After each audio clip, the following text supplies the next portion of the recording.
Winter Surfer, Andrew, there's a few comments that have come through. I want to interact with the crowd while asking about Chelsea. That's kind of saying, I'm confused. Did Chelsea win? And I think that's alluding to Chelsea fans being positive, even though they've lost the game. When you see these kind of comments, what springs to mind for you? I'm actually disappointed.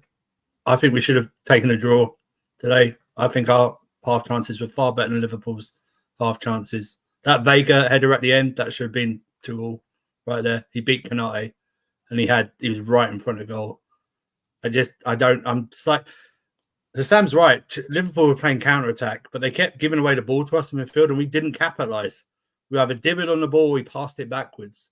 And you're right, Terry. I don't understand why we didn't keep going to Madueke in the second half. Because in the first half, he was blitzing Andy Robertson all the time. The substitutions were well pushed back. The substitutions, if you're going to make them 5 minutes after halftime, why not just make them at halftime? That's what I don't get. Do you know what I mean? I don't get the team settled, know who's coming on at halftime and everything. But it was moments. It was a moments game. It was the pass from Salah.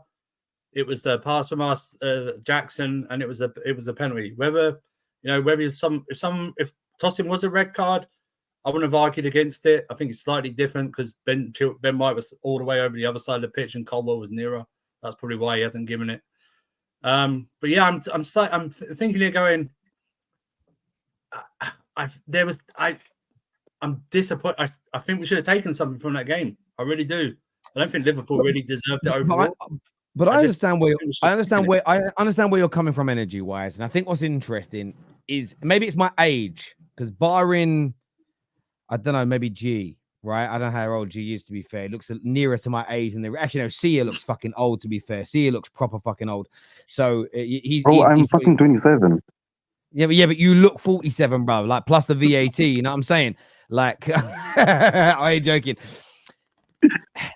I remember an era of football where you could finish second or third in the league and not be screaming for your manager to be sacked and your squad to be overhauled because you were still a good footballing team. I remember that era of football. And I remember being at school and being a United fan, maybe it was a little different, but I remember being at school with Chelsea fans, Arsenal fans, Liverpool fans, and one of our teams had come third or fourth, but we play good football. Oh, we need a couple of players in the summer. We go again and we'll enjoy it. I remember watching hundreds of games where you would lose, but be like, oh, I'm gutted I lost. But we played nice football. We had our opportunities. Next week, we'll probably win because we're in that space. I think so many of our clubs, Chelsea are definitely one of them. Man United, without a doubt, are there. Arsenal have been through it, where we went through such a long period of being average and bad all the time that there's almost this element now that when you start to improve, it takes time for the mindset, not just of your own fan base to change, but rivals that watch you. Well, Chelsea lost today, therefore we have to laugh at them because they're in the mud. The performance was there, and I think people are ignoring that. I will say this, listen. I think there should be praise, but not overboard praise, because we still lost the game, right? Yes. We still lost the game. So there should be that. I'm sorry, that we won't do anything if we keep Sanchez in goal. That guy's just a bum. People forget to haven't mentioned this. He nearly gave away in the first half. I think it was to Jota when he passed it straight to him. He passed it straight to Jota in the first half. He's a bum. He's a bum, man. He honestly, every time the ball went back when they passed it to him, those short passes, I aged like 15 years. Because it was like, you know what's on this though. Hang on, Jess. I got to say this.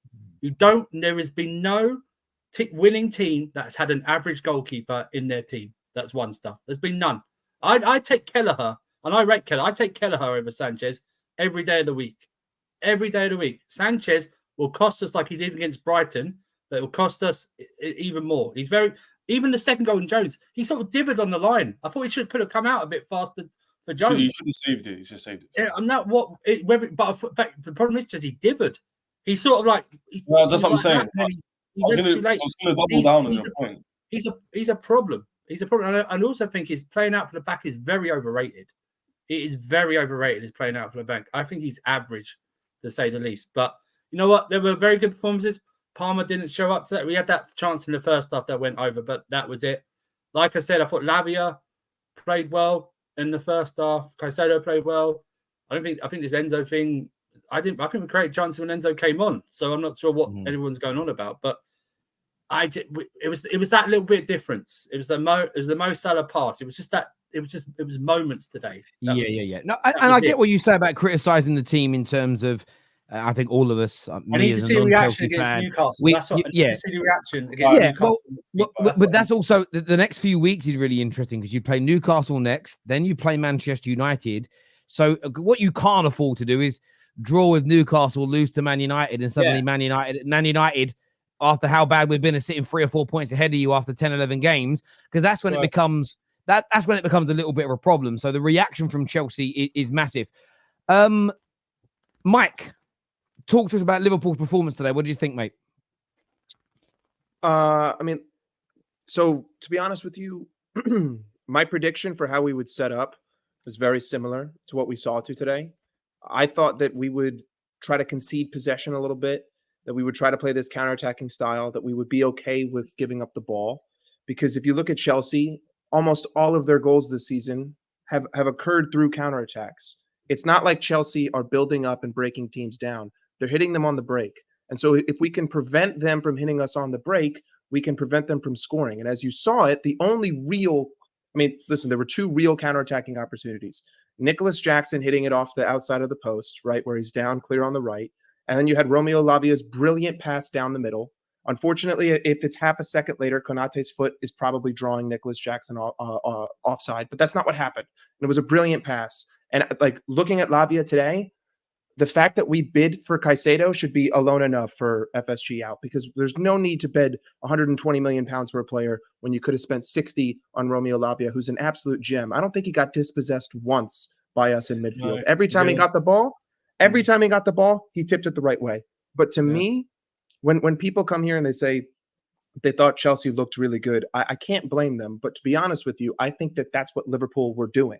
We were okay with allowing you to have possession, because we understood that you're most dangerous on your counter, and we were able to nullify that. So by nullifying that, you looked like you were dominating the game, but in reality you weren't, because we were defensively solid throughout this whole game. Now, when it comes to the penalties, it is what it is. I've learned that with these referees, I'm done. I don't care. Whatever you decide, I'm good for it. I'm not going to sit here and pout over it, because too many times I've been burned, and too many times I have burned people. So it is what it is. Salah's, pass to Curtis Jones. What you should be asking yourself is, Curtis Jones is 6 yards onside. Why is Reece James trying to jump back and play him on? When in reality, Reece James isn't even the guy who was holding him onside. He was 6 yards onside. And then there's no one near him because Reece James took a step back. And listen, brilliant finish. To me, Sanchez, dude, you got to stick your left arm out. Like he hurled his body to the near post as if Curtis Jones was going to try to slot it in there, therefore vacating the entire left side of the goal.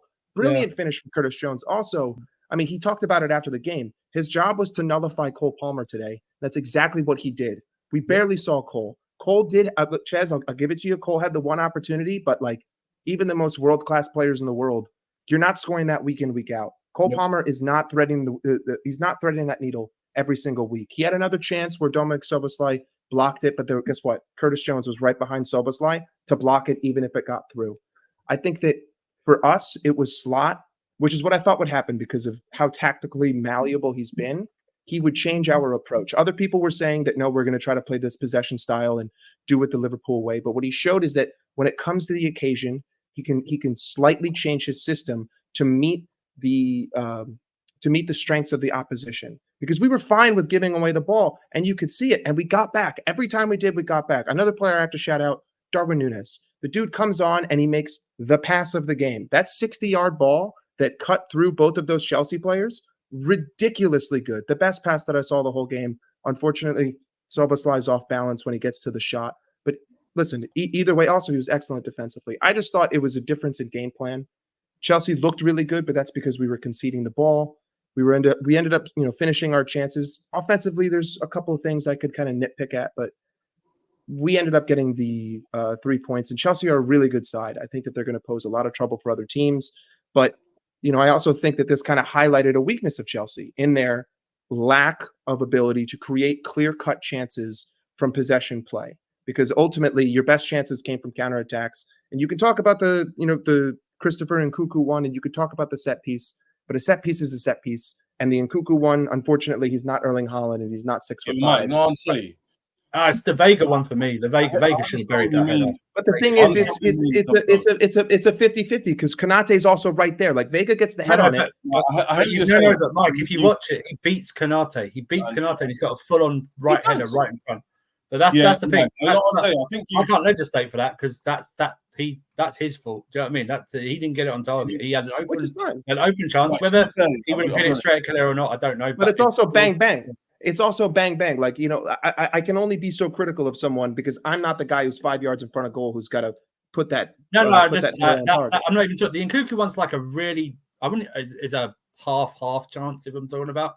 That Vega one's the one that will stand out for the chances that he had. Defo. Yeah, but Mike, to be fair, like, how many teams? That's what I say. You overall, you had a fair assessment of the game, and I agree with everything you said. The only thing I disagree with is when you say like, we played well because you guys let us have the ball. And I still think this is why Andrew's annoyed, is because we still created enough to draw the game. So like, despite what you're saying, I still was disappointed overall that we got a draw. I'm just taking my positives from it because I got the respect that I knew my team could earn in this game. That's the only reason why I'm saying the positive stance. If we were doing this for a year now, I wouldn't be coming here going, yeah, great win. I'd be like, yo, we need to push on. But what I would say to you is that we had enough chances to draw the game. I don't think Liverpool created so much more where he deserved to win the game. But like Sam said, or someone else said, G said, Salah's the difference. Yeah, no, yes. So, you know what, Chez, I completely get where you're coming from. If you maintain these performances for another 6 months, a year, 2 years, but the wins are not coming with it, then the criticism changes. But I think all moments in life where there is growth and where there is development, whether it's in your career, school, in the gym, there's times where you're like, oh, do you know what? It might be in the gym. I know you lift chairs where you might think, do you know what? I'm not quite lifting what I want yet. I haven't quite got the technique down. But you go through those moments in the gym where you go, but I'm nearly there. I can feel it. It's coming now. And it's an encouragement for you. And I think that we live in this weird world now where if you're not quite at that peak level, everybody tries to shit on you and bring you down like crabs in a bucket. And I think Chelsea fans just need to criticize the areas that need criticism, the centre-backs today, the goalkeeper, even Palmer. You guys have called it out and said, like, Palmer was bad today. But again, throwing baby out with the bathwater like that man hasn't been amazing for over a year would be crazy. But that's what Maresca needs to do. That he can't focus on this game now. He needs to go into Newcastle and go, I need a reaction. We have to win. He can't focus 100%. on Liverpool's done now. Liverpool's done. That's one thing before I go. Yeah, this is what I said something on my channel, everyone check it out, that I wanted to see Chelsea, quick plug. Plug it. I wanted to see Chelsea change. So what I mean by that is, I said before this game, if we were to lose this game, I don't want to see a draw against Newcastle or a loss, because that would show we haven't changed. Because then before you know it, we're now 7th in the league. Very quickly, by the way. 10 games in, 97th. So for me, if we lost this game, which is not high and likely and it happened, we need to beat Newcastle. We have to get a good result against United away. And then Arsenal, you can see how it goes there. But for me, there's no excuses for us to now drop points again at home against Newcastle, following from a loss at Liverpool, and then you drop points at Man United, like you said. Before you know it, now you've gone to all the bigger teams. You've only picked up 1 point.